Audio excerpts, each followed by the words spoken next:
So my name's Dr. Stephen Paul Wren, and I run a research group here at Kingston, and we're actively involved in drug discovery projects where we solve medicinal chemistry problems.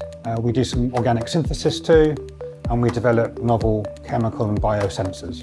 We find using the Asynt equipment that we can make our compounds in parallel very quickly in good to excellent yield as well, using our technology, and that facilitates the eventual testing of these compounds.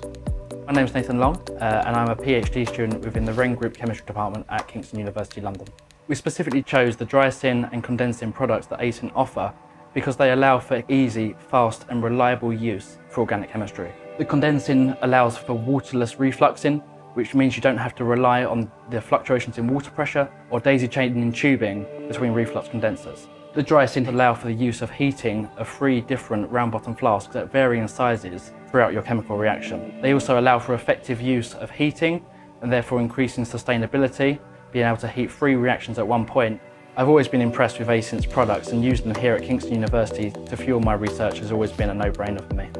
I think Asynt have been a wonderful partner. We have managed to generate many compounds in our libraries. These are novel compounds that will be of real use to the drug discovery community. We like the idea of developing a partnership and solving practical issues together, and we're really excited about exploring new pieces of equipment in the future.